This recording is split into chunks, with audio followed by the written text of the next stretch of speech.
Hello, ladies and gentlemen.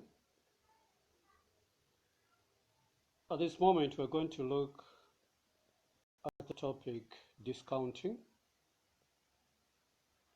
And during the course of today's lecture, we're going to concentrate on the equation that is written just underneath the topic discounting. And that is df is equal to 1 over 1 plus r,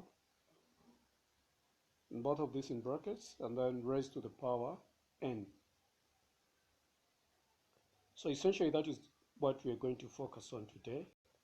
We just want to show how discounting is actually done, and then of course we're also going to define for a start what discounting really is, and then we'll look at how you are going to find the discounting factors.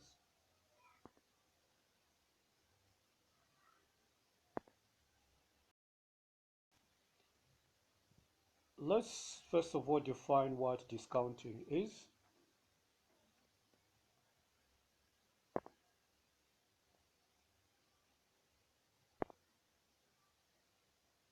Discounting essentially is all about converting future values into present values. So we're assuming that you've been given future values. That is what you're going to get maybe after 10 years, after a year, or in 5 years' time. And then what the present value of those future values is supposed to be. And then for you to know that, what you're going to do is you're supposed to discount those future values and bring them into present terms so that you're able to compare them. Okay? And as you compare the costs and benefits, that is the future costs and the benefits of a particular project, you also be in a position to make a decision that will be more reliable and more feasible. So essentially, that is what discounting is.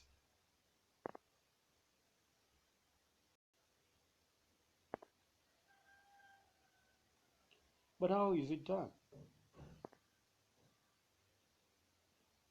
During the process of discounting, we must make use of discounting factors. Of course, the previous lecture that we had, we looked at finding the present value.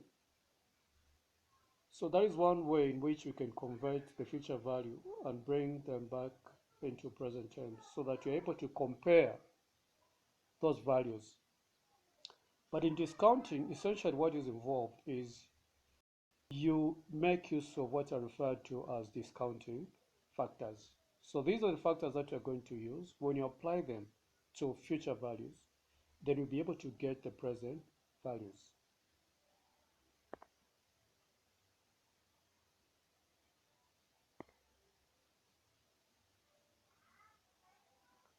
So how discounting is done, like I alluded to, you use the discounting factors. But then these discounting factors, what we need to bear in mind, they take into account the interest rate and also the years. Okay?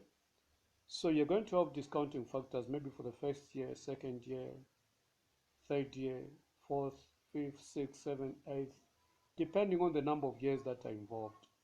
And those are the factors that you're going to use to convert the future values into present values. So essentially that is what is involved in discounting.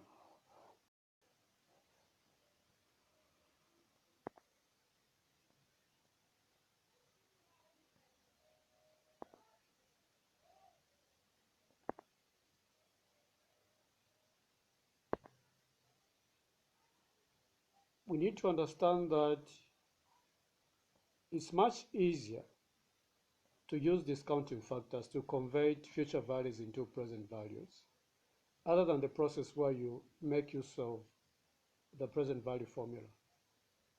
So it's just important that you understand how you can actually get those discounting factors.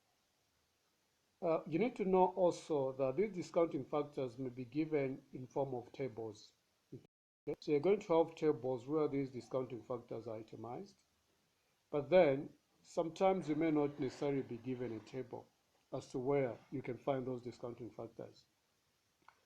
So when you're not given a table, it becomes important that you know which formula you're supposed to use to come up with those discounting factors. And the formula that we use is the one which is just displayed on the screen, the first one, which says discounting factor for DF is equal to 1 over 1 plus R raised to the power n. I think it's the same formula that I showed when this particular lecture was just beginning. So what you do is you use the formula to work out the discounting factor, and then once you get the discounting factors, then you can multiply the future values by the discounting factor. Okay, of course you're using future values for a specific year, and you multiply them by their respective discounting factors for that same year. So that is how you discount.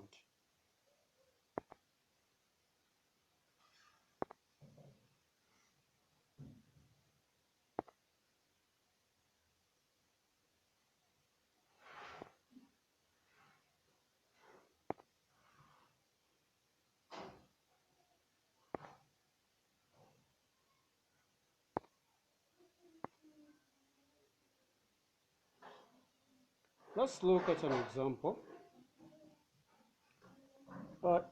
Given the interest rates of 10% and 15%, find the discounting factors for 5 years. So like I've already explained, we use the formula that I've already given just underneath. Okay, if you look at the panel, I'm sure you've seen the formula on the left hand side. So here are the snapshots which I got after working out the discount factors from the calculator that I was using. And you can see the figures that I was getting were rather long. You can see that the decimals are sort of indefinite. But one thing that you need to always bear in mind that you always have to round off these decimal numbers to 4 significant figures. That is common practice every time you are doing the discount factors. And after rounding off that, you present them in a table, like I've shown in the next panel.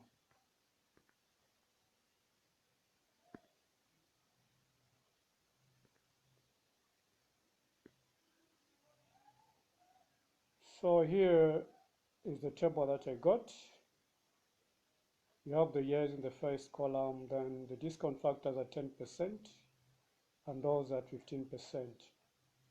So all these discount factors are what I got after doing the calculations for all the 5 years at 10% and 15% discount rate or interest rate, respectively. Now let's look at how you can find the present value using these discount factors.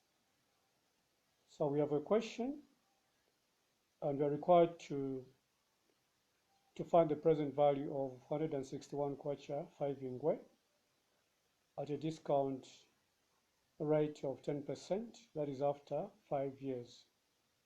So like you can see just below the question, for 1A, the answer we've got is approximately equal to 100 kwacha. That is the present value of 161 kwacha 5 ingwe is 1 kwacha. Then we can also have a look at the second question, where we're going to convert 20,000 kwacha at 15% discount rate into present value, that is after 4 years.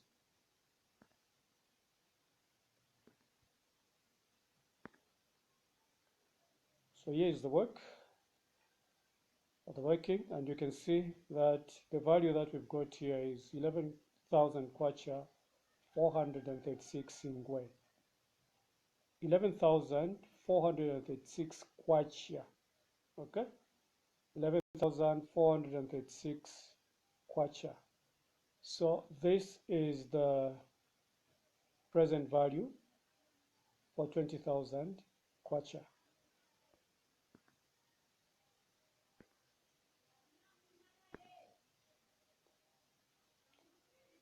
So in a nutshell, or maybe just to summarize, you can see that it's very easy to find the future, or rather the present value, using the discount factors. The method isn't all that cumbersome. Once you have the discount factor, you've worked it out, then all you need to do is just get the future value, you multiply it by the discount factor, and then you get your present value. So in fact, this method seems to be ideal or more convenient compared to the present value formula. The reason being that you just have to work out a number of discount factors for their respective years, and then you take the future values for those particular years, you multiply them, and then you get the column where you have all the results, and that way it's easier to even find the sum or the total or the net present value, as we are going to see in the next lectures or in the next topics that we are going to look at.